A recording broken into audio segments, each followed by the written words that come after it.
नमस्कार, मॅलो किचनमध्ये तुमचं खूप खूप स्वागत. आषाढ महिना सुरू झालेला आहे. आषाढातील तळणं हे झालंच पाहिजे, म्हणून तुमच्यासाठी ही खास रेसिपी. एका पातेल्यामध्ये मी 1 कप चिरलेला गूळ घेतलेला आहे आणि अर्धा कप पाणी घेतलेलं आहे.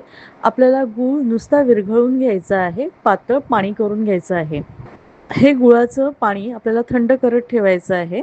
आता मी एका भांड्यामध्ये 2 कप गव्हाचं पीठ घेतलेलं आहे, 1 कप बेसन, 2 टीस्पून रवा,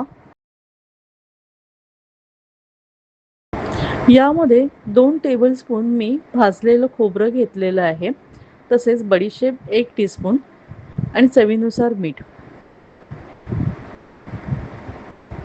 हे सगळं मिश्रण आपल्याला व्यवस्थित मिक्स करून घ्यायचं आहे आणि हे जे थंड केलेलं गुळाचं पाणी आहे ते घालून आपल्याला छान अशी कणिक मळून घ्यायची आहे. कणिक ही चांगली घट्टसर झाली पाहिजे. जर गरज पडली तर आपण याच्यामध्ये थोडंसं गव्हाचं पीठ घालूया.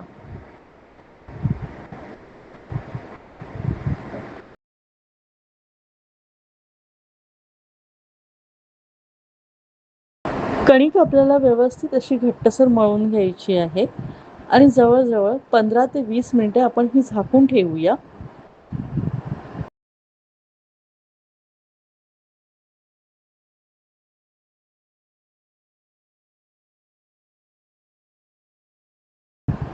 20 मिनिटांनंतर आपण या कणकेचे हवे तसे गोळे करून घेऊया.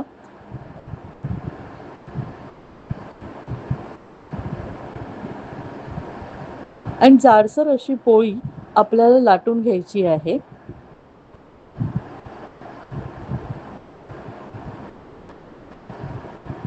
लाटताना थोडासा त्रास होईल, पण तरी देखील आपल्याला जेवढं जोर लावून लाटता येईल त्याप्रमाणे आपण लाटून घ्यायची आहे.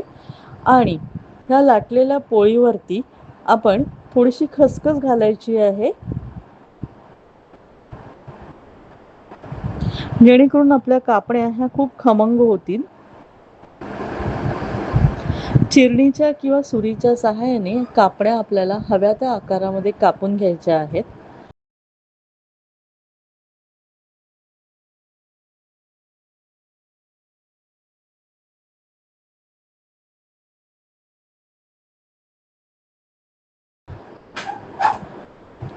याची जाडी तुम्ही बघू शकता की किती मी ठेवलेली आहे. कापण्या जरा जाडसर ठेवाव्यात की जेणेकरून त्या वातड होणार नाहीत.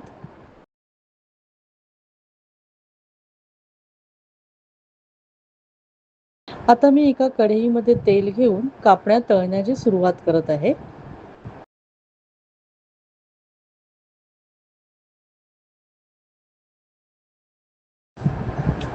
कापण्या जरी एकमेकांना चिकटलेल्या असल्या तरी तेलात जाताच त्या आपोआप सुटतात.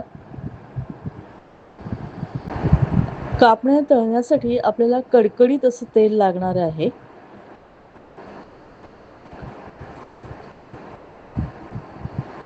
मंद आचेवरती कापण्या तळू नयेत आणि एकदम हाय फ्लेमवरती आपल्याला कापण्या तळायच्या आहेत आणि सतत ढवळत राहायचं आहे, जेणेकरून त्या करपणार नाहीत किंवा काळसर अशा पडणार नाहीत.